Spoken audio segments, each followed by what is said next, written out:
जय श्री राधे श्याम की। आज हम आपको जमुना दास नामक एक भक्त की कहानी सुनाएंगे जो कि श्री कृष्ण भगवान के भगत थे। एक बार जमुना दास जी सुबह अपने प्रभु के लिए फूल की तलाश में जाते हैं बाज़ार, और वहाँ उन्हें एक बहुत सुंदर कमल दिखाई देता है जो कि उस दुकान पर सिर्फ एक ही होता है। तो वो उसको ख़रीदने का विचार अपने मन में लाते हैं और वो दुकान वाले से पूछते हैं कि ये कितने रुपए का है। तो दुकानदार उनको कहता है ये जो फूल है ये 5 रुपए का है। तो वो उसको ख़रीदने का विचार बना लेते हैं और इतनी ही देर में एक यमनराज नामक एक युवक आता है और वो उस फूल को ख़रीदने की बात कहता है। वो फूल किसी वैश्या के लिए ख़रीदना चाहता है और तो इतने में जमुना दास और यमनराज में होड़ लग जाती है। तो यमनराज कहते हैं कि मैं इसके 10 रुपये दूंगा। तो जमुना दास कहते हैं मैं 20 दूंगा। ऐसे करते करते जमुना दास उन फूल के 10,000 रुपये लगा देते हैं, पर उनकी ये जो होड़ होती है वो ख़त्म नहीं होती। लास्ट में जो जमुना दास होते हैं वो उस फूल के 1,00,000 रुपये देने के लिए बोलते हैं और वो जो युवक होता है यमनराज, वो सोचता है कि वो उस औरत से अत्यधिक प्रेम नहीं करता था, इसीलिए वो सोचता है 1,00,000 में तो पता नहीं मुझे कितना कुछ मिल जाएगा।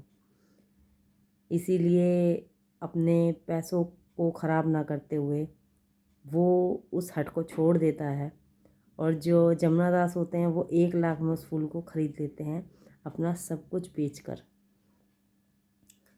तो इतने में क्या होता है, जो जमुना दास होते हैं वो उस फूल को लेकर के परमात्मा के मंदिर जाते हैं और जाकर के जैसे ही वो ठाकुर जी के चरणों में उस फूल को रखते हैं ना, तो परमात्मा का मुकुट है ना वो उसके पैरों के पास आके गिर जाता है। इस कहानी का बताने का तात्पर्य ये है, प्रभु के लिए ना अपने भगत से ज़्यादा प्रिय अपना मुकुट भी नहीं है। परंतु इस कलयुग में कोई इस चीज़ को समझता नहीं है, क्योंकि परमात्मा सिर्फ भाव के भूखे होते हैं। जब एक भक्त उनके प्यार के लिए उनको एक फूल चढ़ाने के मन से अपना सब कुछ बेच सकता है ना, तो परमात्मा सब कुछ कर सकते हैं। इसको बताने का एक कारण और भी है। इंसान होता है ना, जब उसे अपने बीवी बच्चों के लिए कुछ ख़रीदना होता है ना, वो काफ़ी उस चीज़ में या अपने लिए कुछ ख़रीदना होता है वो पैसों का मुँह नहीं देखता। परंतु जब इंसान को किसी ब्राह्मण को कुछ देना पड़ जाए या मंदिर में कुछ देना पड़ जाए तो वो सबसे सस्ती चीज़ को ढूंढता है, जो कि सब कुछ उस ईश्वर का दिया हुआ है। जो वो ब्राह्मण है वो सबसे ज़्यादा परमात्मा के निकट है, यानी जो प्रभु है उनके सबसे निकटतम वो ब्राह्मण हैं। क्योंकि कोई भी इंसान ये कभी सोच ही नहीं सकता कि वो अपने लिए सब कुछ कर रहा है, लेकिन उस ईश्वर ने जिसने सब कुछ दिया है उसके लिए वो क्या करता है? कुछ नहीं करता। क्योंकि जब इंसान को किसी को दान देना पड़ जाए या किसी को भिखारी को भीख देनी पड़ जाए तो वो चिल्लड़ ढूंढता है।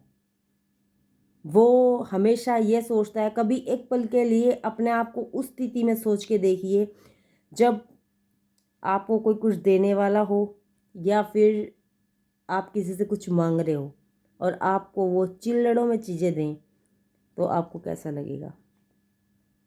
इसीलिए ना भगवान के किसी भी काम में अपना दिल बंद करके नहीं, खोल कर और पूरे दिल श्रद्धा से जो भी दें, जैसा अपने लिए आप चाहते हैं ना कि परमात्मा आपके प्रति इसी ढंग से, इतने ही अच्छेपन से आपको सब कुछ दे, तो आपका भी फ़र्ज़ बनता है कि आप परमात्मा के लिए सब कुछ अच्छे से अच्छा करें। इस दुनिया में कोई किसी का भूखा नहीं बैठा है, ना वो ब्राह्मण और ना ही कोई और। जो सारा जो खेल है ना वो आपके भाव का है, क्योंकि परमात्मा आपके भाव को ही देखते हैं। अगर आप मंदिर के गले में जो दान पात्र होता है उसमें आप अगर चिल्लड़ ही डालेंगे ना, तो आपको भगवान से चिल्लड़ ही मिलेगा।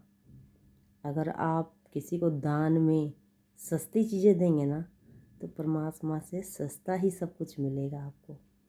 इसलिए जैसा अपने लिए अच्छे से अच्छा करने की कोशिश करते हैं ना, वैसे सामने वाले के लिए भी सोचिए। जय राधे कृष्णा की।